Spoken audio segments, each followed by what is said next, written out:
পাতকাই পূবৰ আমাজান।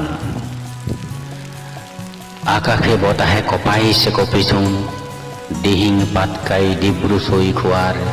কৌটিকলীয়া অৰণ্যখন আৰু অৰণ্য হৈ নাথাকিব। কিনি কিনি বৰষুণৰ ছন্দত নাচি উঠা গছবোৰ, জিলিৰ মাতে গহীন কৰি তোলা দুৰ্গম বৰ্ষাৰণ্যখন। নিয়ৰৰ টোপ টোপ টোপালত জুনুকা হৈ পৰা পূবৰ আমাজন। দিহিং পাতকাই বুকু কুৰুকি কুৰুকি কোনে কলাহীৰা খান্দি লৈ যাব খোজে আমাৰ বুকুৰ উশাহবোৰ। প্ৰকৃতিৰ বুকুলৈ হাত নেমেলিবা। কোনো প্ৰযুক্তিবিদ্যাৰে জন্ম দিব নোৱাৰা একোটা স্বাধীন পৰিস্থিতিতন্ত্ৰক ৰাজনীতিৰ যি হাতোৰাই নহওক কিয় পৰাভূত কৰিব লাগিব প্ৰতিবাদৰ অগণন মিছিল গঢ়ি তুলি। মানৱ শৃংখলৰ অভেদ্য দুৰ্গ সাজি অথবা ৰূপহী অসম যেনে বিয়পাই দিব পাৰিব লাগিব যুঁজৰ গতি। যিদৰে আমাজনৰ সেউজীয়াখিনিৰ বাবে উবুৰি খাই উঠিব পাৰে সমগ্ৰ বিশ্বৰ জনগণ। জীয়া কেঁচা কপনিবোৰ এতিয়াও মাৰ যোৱা নাই। জীয়া কেঁচা কপনিবোৰ এতিয়াও মাৰ যোৱা নাই প্ৰকৃতিক ভাল পোৱা মানুহৰ বুকুৰ কাষৰ পৰা।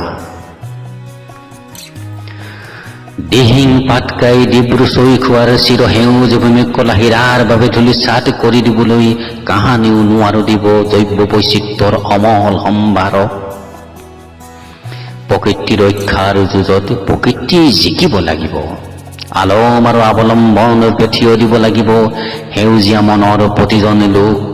শোকৰ বন্যাৰ প্ৰতিবাদ মুখৰ হৈ হৈ পাৰ হৈ আহিছো যন্ত্ৰণাৰ অলেখ উপত্যকা। যুঁজি যুঁজি যুঁজি থাকিবলৈ যিদৰে ভাগৰ নলগা হৈ আহিছে আমাৰ দিনবোৰ। ইতিহাসেইতো বাৰে বাৰে সোঁৱৰাই আছে আমিতো হ'ব লাগিব অতন্দ প্ৰহৰী। কলাহীৰাৰ দেশত আকৌ উঠলি উঠে শোকৰ বন্যা। পূবৰ শান্তিপ্ৰিয় মানুহবোৰক কিয় বাৰে বাৰে কৰা হয় পদাঘাত? একেই তেজৰ ৰঙা ৰঙৰ মানুহবোৰ, বৰ্ণিল জাতি জনজাতিৰ স্বৰ্ণিল হৃদয়বোৰ।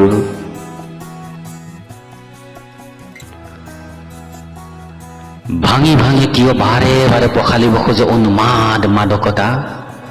প্ৰতিবাদৰ ভাষাৰ মিছিল গঢ়ি গঢ়ি প্ৰতি ক্ষণে ক্ষণে এতিয়া আমি পুৰঠ হৈ পৰিছো।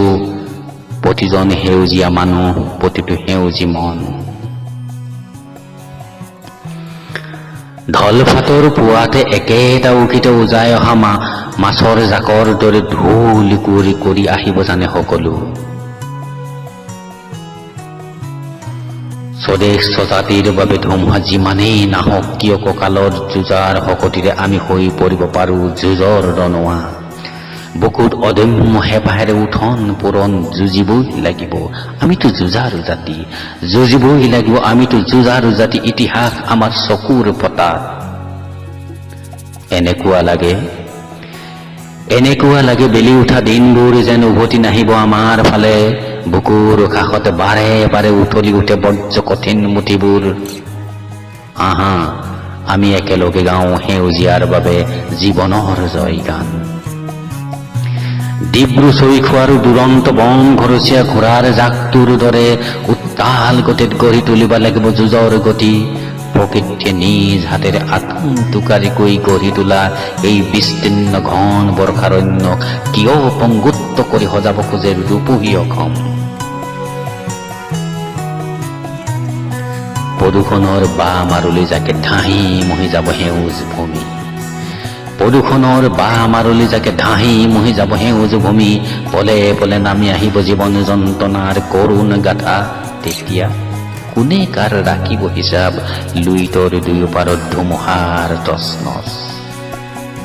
অথচ প্ৰকৃতিয়ে মনৰ হেঁপাহেৰে গঢ়ি তোলা জৈৱ বৈচিত্ৰৰ মেট মৰা সম্ভাৰেৰে দিহিং পাতকাই ডিব্ৰু চৈ খোৱা।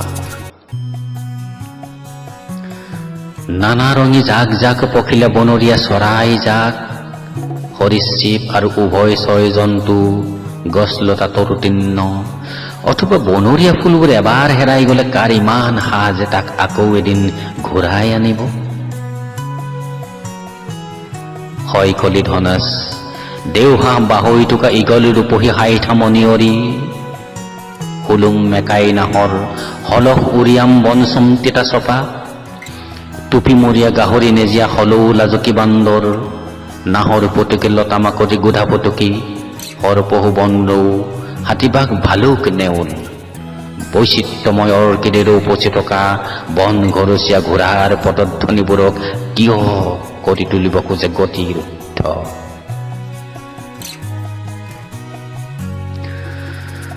হস্তীৰ সংৰক্ষণ থলীৰূপে গঢ়ি তোলা দিহিং পাটকাই পূবৰ আমাজানত এতিয়া শোকে ফেহু জালি দিয়ে।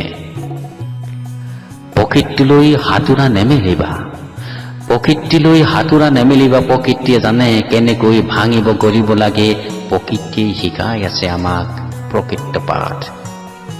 দিহিং পাটকাই, দিহিং পাটকাই পূবৰ আমাজান, আমাজানৰ দৰে বিয়পাই দিব পাৰিব লাগিব সেউজ মিছিল বিশ্বৰ প্ৰতিটো প্ৰান্তে প্ৰান্তে, চকুৱে বুকুৱে উঠে। কলা হীৰাৰ বাবে হাত নেমেলিবা, কলা হীৰাৰ বাবে হাত নেমেলিবা, সেউজ ভূমিলৈ এতিয়া বৰ্ষা আহিছে মুখল ধাৰাৰে।